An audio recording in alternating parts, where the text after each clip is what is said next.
Olha, a história do futebol tá cheia de craques, de galácticos, mas às vezes o herói mais importante é aquele que ninguém esperava.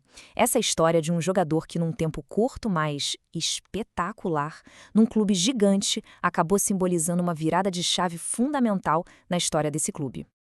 E a pergunta que fica é essa: como é que um operário da bola, um cara que veio de clubes bem menores, se tornou o salvador de um gigante do futebol que estava literalmente à beira do colapso?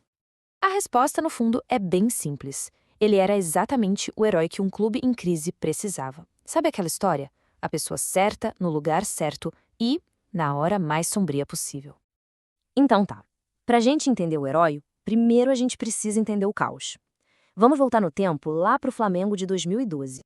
Cara, o cenário era terrível. O clube estava afundado em dívidas, uma estabilidade institucional gigante, vendo estrelas como Ronaldinho Gaúcho ir embora e com salários atrasados. O próprio Hernani chegou a ficar 3 meses sem receber R$ 1. Era o chamado velho Flamengo, brigando lá na parte de baixo da tabela.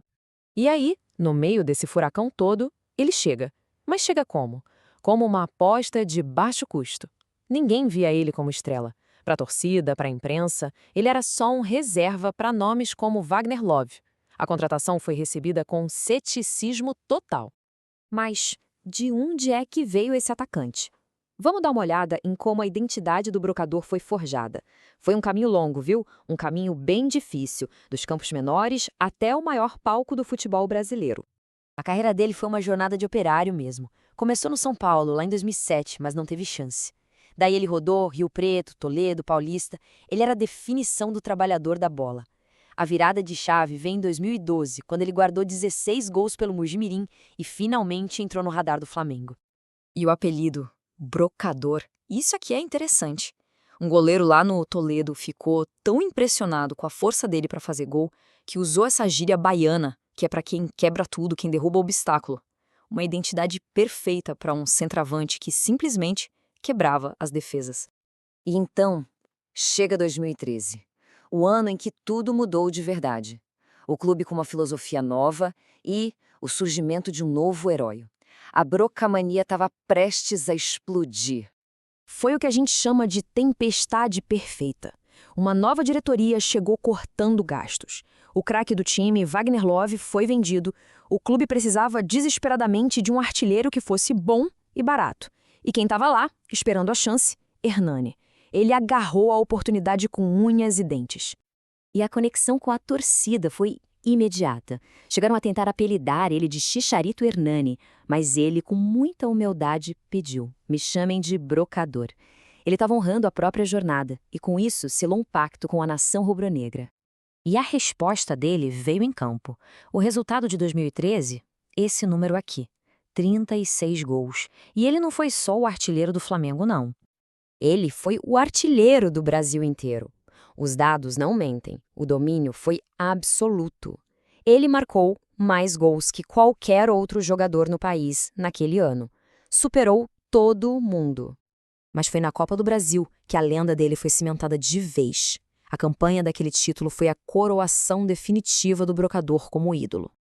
A trajetória dele na Copa foi coisa de filme. Fez 3 gols contra o Remo, um hat-trick histórico na goleada de 4-0 sobre o rival Botafogo, gols decisivos na semifinal e, claro, o gol aos 44 do segundo tempo na final que selou o título no Maracanã.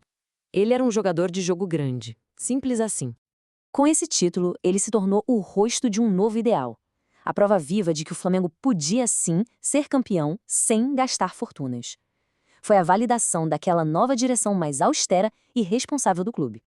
Tá, mas e aí, qual é o legado que fica do brocador? É uma coisa que vai muito, mas muito além dos gols que ele fez. A estatística final dele pelo clube é essa aqui: 45 gols em apenas 86 jogos. É uma média impressionante, uma média digna dos grandes camisas 9 da história do clube. A saída dele em agosto de 2014 foi bem emocionante. Teve uma coletiva de imprensa com muito choro, ele se despediu. A venda aconteceu tanto porque o clube precisava do dinheiro, quanto pelo desejo do jogador de garantir o futuro da família dele. E essa tabela aqui, nossa, ela ilustra o contexto de uma forma brilhante. Quando a gente compara o Hernani com o Gabigol, um superastro mais moderno, a gente vê a diferença. O Gabigol brilhou num time de galácticos, com um clube que era uma potência econômica. O Hernani, ele fez seus 36 gols num time de operários, num clube em plena reestruturação financeira. Essa citação aqui, para mim, resume tudo de forma perfeita. Ele foi o triunfo do trabalho sobre a descrença, a prova de que a dedicação e a raça podiam superar a falta de grana. E tem uma reflexão interessante do próprio jogador. Ele acredita que com a força que as redes sociais têm hoje, aquela temporada de 2013 teria levado ele para um gigante europeu, não para o mercado árabe. Vai saber, talvez ele tenha sido o último grande herói antes dessa era de globalização digital extrema no futebol. Então, o ponto crucial é este. Ele não só marcou gols, ele foi a prova dentro de campo de que aquela reconstrução dolorosa do clube estava funcionando. Ele, de certa forma, abriu o caminho para o Flamengo poderoso que a gente conhece hoje. Isso tudo deixa uma pergunta para a gente refletir. Teria sido Hernani Brocador o último grande herói de uma era do futebol que talvez não exista mais? Aquele herói improvável, forjado na luta, que triunfou contra todas as probabilidades? Fica aí para a gente pensar.